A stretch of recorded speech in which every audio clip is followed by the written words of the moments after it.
or fiction, a real mermaid was once displayed to paying crowds? The answer is fiction, but the story is much more useful than a simple no. The Feejee Mermaid, historically advertised with the older spelling Fiji, became one of the classic curiosity hoaxes of the 19th century.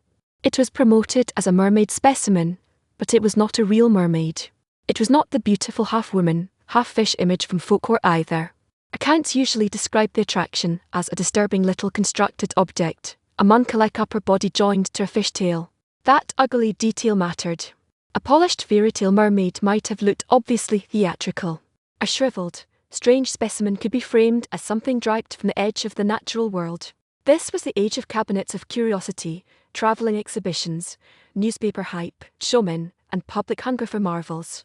People were fascinated by science, empire, distant places, monsters, fossils, preserved animals, and anything that blurred the line between fact and legend.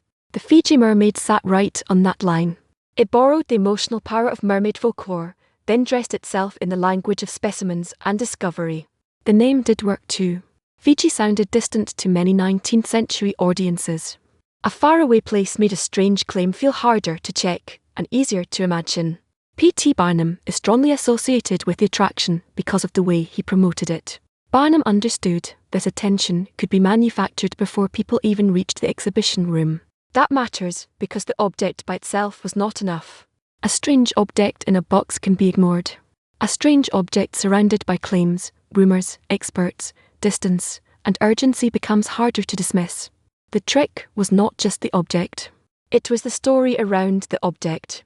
Notices, expert-sounding claims, exotic framing, and the promise of seeing proof with your own eyes all helped turn a fake into an event. The audience was not always simply fooled in the way we might imagine.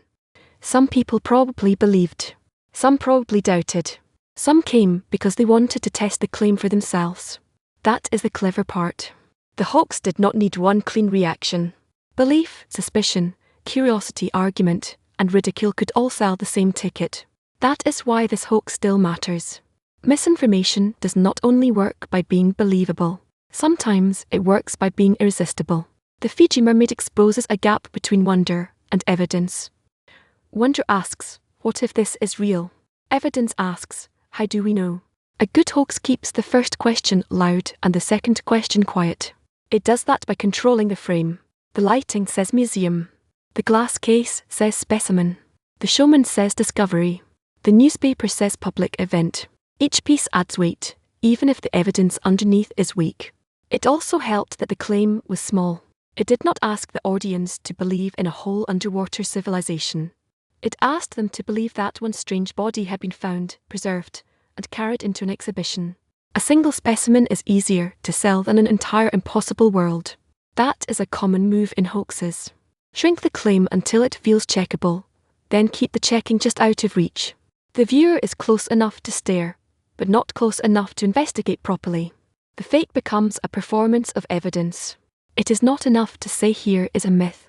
The stronger move is to say here is the body, here is the case, here is the story, and here is your chance to decide. The 19th century setting gave the hoax room to breathe. Communication was slower. Scientific authority was unevenly understood. Exhibitions mixed genuine natural specimens with theatrical fakery. That mixture was powerful. A visitor might see real preserved animals, real fossils, real oddities from nature, and then a fake placed nearby in the same visual language. The false thing borrowed credibility from the real things around it. Barnum and other showmen were experts at that blur. They did not only sell belief, they sold the experience of deciding whether to believe. That is why skepticism did not kill the attraction. Skepticism could become part of the attraction. The argument itself kept the story moving. Modern viewers can laugh at it, but the pattern is familiar. A shocking image appears. A dramatic claim surrounds it. The source is vague. The emotional reaction arrives before the checking process. Today the travelling exhibition has partly become the scrolling feed. The preserved specimen has become the viral image. The showman's poster has become the caption. The technology changed, but the human appetite for a beautiful maybe did not disappear. The old hoax had a glass case. The new one has a screen. But both ask for the same first response: look at this before you think too hard. That is why the Feejee Mermaid is more than a dusty museum anecdote. It is a reminder that presentation can smuggle a claim past our judgment. Lighting, language, confidence, and repetition can make weak evidence feel heavier than it is. The lesson is not that wonder is bad. Wonder is part of why people learn. The danger comes when wonder is used to rush past evidence. A good fact or fiction story should protect both things, the pleasure of the strange, and the discipline to ask what is actually true. So was there a real mermaid in a museum or exhibition? No. There was a famous hoax promoted as a mermaid. There was a public willing to look. There were showmen willing to turn uncertainty into ticket sales. Final verdict, a famous attraction, yes. A strange historical hoax, yes. A real mermaid, no. Fiction.